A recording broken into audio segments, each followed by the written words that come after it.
Hi friends, now let's try to understand what are the other problems that can also be solved by semaphores apart from solving critical section problem. So you understand first, I'll say for deciding the order of execution. You see, in a multi-programming operating system, there could be number of processes, for example P1, P2 and P3, and as far as operating system is concern ना, तो उसके लिए इन सब process का जो status है वो बराबर है. मीन्स व्हाट, कोई भी पहले एग्जीक्यूट हो सकता है, कोई भी बाद में एग्जीक्यूट हो सकता है.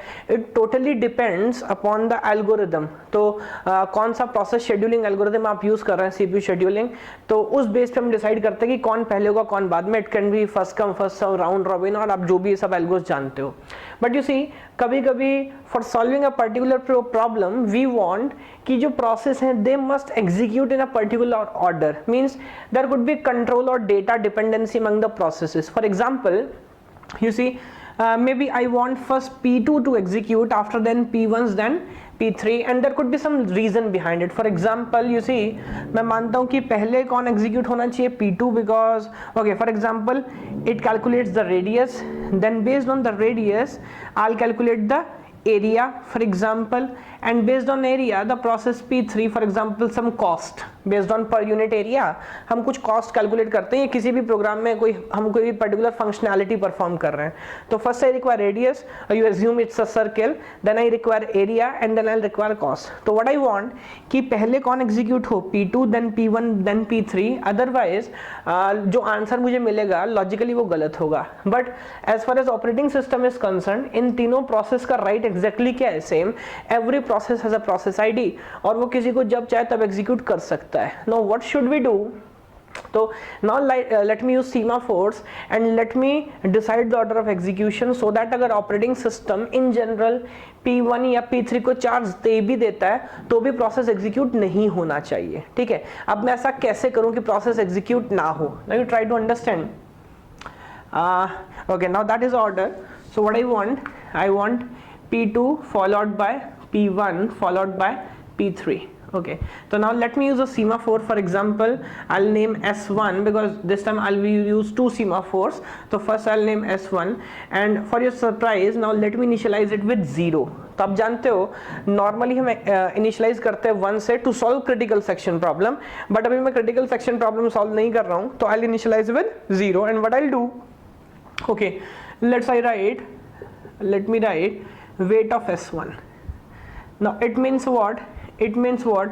To execute P1 you first must execute what? Wait on S1, but S1 का वैल्यू ऑलरेडी क्या है, 0. तो यू सी, अगर operating system logically charge P1 को दे भी देता है तो क्या P1 एग्जीक्यूट कर पाएगा? नहीं कर पाएगा, बिकॉज हमने डिपेंडेंसीज यहाँ पे सेट कर दी है कि S1 का वैल्यू हमने क्या रखा है, 0, और जब तक वैल्यू 0 आप उस पर वेट ऑपरेशन कर नहीं सकते, as you already know how to run wait and signal operation. Okay, you see, तो सबसे पहले कौन रन होगा, P2, और P2 का राइट मैं देता हूं P1 के हाथ में. कैसे? I'll from P2 to P1, how? तो let me write signal of S1. Now you understand the logic. Execution किसी के भी पास जा सकता है.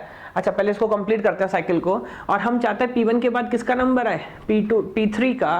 ओके, तो let me initialize S2 also with what, 0, and let me write, suppose करो signal here. So now P1 will trigger S2, and based on S2 it will execute what, wait on S2. So now here you see, now that is the final order of execution.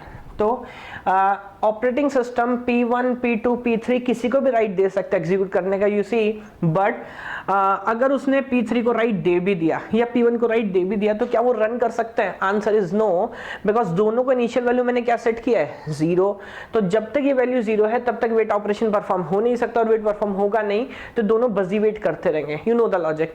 तो finally charge किसको देना पड़ेगा, P2 को.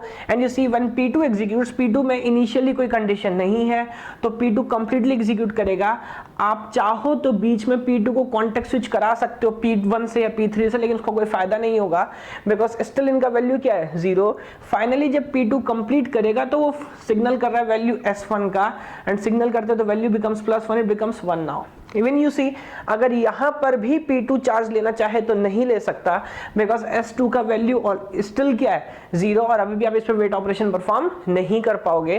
तो again finally after P1 P2 completes charge मिलेगा P1 को, और क्या अब P1 S पे वेट कर सकता है S1 पे? जी हाँ कर सकता है, बिकॉज अभी वैल्यू क्या हो गई है 1, तो not will execute wait and ये वैल्यू क्या होगा 0, फिर रन करेगा P1 और P1 के बाद वो क्या करेगा सिग्नल करेगा S2 को, वैल्यू अभी हमारे पास क्या है 0, हाँ अभी सिग्नल कर सकता है, तो जैसे ही सिग्नल करेगा value becomes 1 and then finally charge जाएगा किसके पास P3 के पास, एंड देन S1 को S2 को सिग्नल करेगा वैल्यू बिकम्स 1 और फिर कौन रन होगा P3। तो यू सी हियर एग्जीक्यूशन कैसे फ्लो कर रहा है, from P2 to I go P1 and from P1 to what P3, and यही ऑर्डर था जो हमको चाहिए। तो you see it's a very important applications of सीमाफोर्स।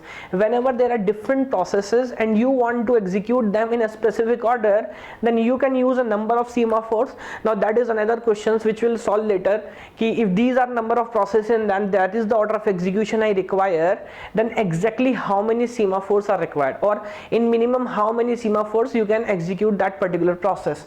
Okay, but here you see 3 processes are there and we can execute them using 2 semaphores. We can order them appropriately. Are you getting the logic?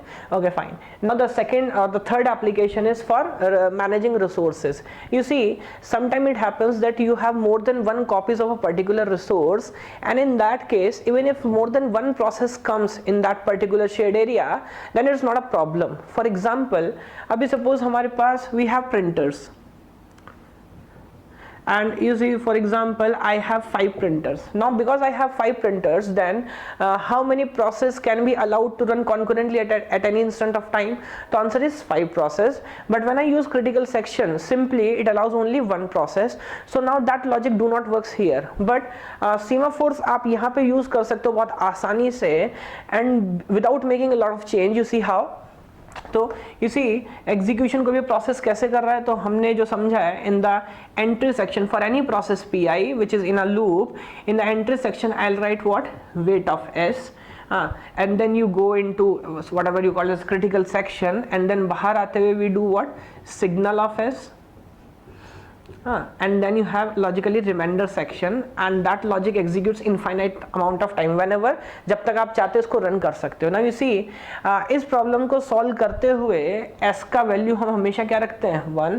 तो जैसा आप जानते हो कोई भी process जाएगा वो पहले वेट करेगा तो वैल्यू क्या हो जाएगा 0, देन क्रिटिकल सेक्शन के अंदर जिस समय वो क्रिटिकल सेक्शन के अंदर है कोई दूसरा प्रोसेस नहीं आ सकता। तो you see this logics work completely fine, और बाहर आते हुए वैल्यू को दोबारा क्या कर देता है प्लस करता है, तो इट बिकम्स 1, और यही लॉजिक चलता रहता है। But you see when I require more than one process, for example now हम बोल रहे हैं कि हमारे पास कितने printers हैं, we have 5 printers. Okay, let me do what, let me initialize s with 5 instead of 1.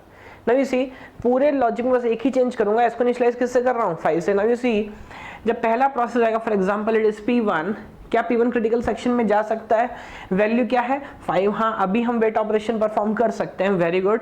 तो इसने वेट किया, वैल्यू बिकम्स 4 और P1 कहाँ पहुंच गया क्रिटिकल सेक्शन के अंदर, very good. Now you see when the second process comes for example P2, क्या अभी भी वेट ऑपरेशन किया जा सकता है, हाँ इस बार किया जा सकता है क्योंकि वैल्यू अभी भी क्या है 4, तो मैं वेट करता हूँ। नाउ दिस वैल्यू बिकम्स 3 और P2 भी कहाँ पहुंच गया क्रिटिकल सेक्शन के अंदर, and now you understand logically P3 then P4 and then P5 then the value becomes 0। तो लॉजिकली 5 प्रोसेस क्रिटिकल सेक्शन में आ सकता है, लॉजिकली क्रिटिकल सेक्शन रहा भी नहीं है because it is that section where I have maximum 5 processes because I have 5 printers. आपको logic समझ आ रहा है कि नहीं? तो इसी मॉरल ऑफ द स्टोरी क्या है, if you have more than one replicas of some resource then you do only one change, पूरा का पूरा कोड आपको क्या रखना है सेम, सिर्फ जितने पैरेलल प्रोसेस आपको चाहिए you initialize with that। तो for example like suppose it's a restaurant and at any instant of time maximum 100 guests could be there, तो what I'll do, I'll initialize s with 100। तो जब भी process अंदर आएंगे और गेस्ट अंदर आएंगे and they punch their card और some method will be there, तो इसका वैल्यू डिक्रीमेंट होता रहेगा एंड आफ्टर 100 गेस्ट वैल्यू क्या हो जाएगा 0। उसके बाद कोई गेस्ट अंदर नहीं आ सकता। जब फिर कोई गेस्ट बाहर जाएगा तो अगेन बाहर जाते हुए क्या करेगा, सिग्नल एंड वैल्यू इंक्रीमेंट हो के फिर दोबारा कहां पहुंच जाएगा 100। तो see that is a third application where what you can do, you can manage resource. और जैसे मैंने आपको समझा सिर्फ क्या करना है, उसी वैल्यू से इनिशियलाइज करो जितना पैरेलल प्रोसेस आपको चाहिए। तो सेम पीस ऑफ कोड काम करता है रिसोर्स मैनेजमेंट के लिए भी। बट जैसा भी हमने क्वेश्चन लास्ट वीडियो में किया भी था, अगर आप इसको गलत इनिशियलाइज करोगे, for example if you are solving a critical section problem and then instead of initializing it 1 you initialize with any other value, then it will create a problem for you. Okay, so now I have discussed two other applications. First you can order, second you can manage resource. Now let's try some more questions based on this problem. Okay.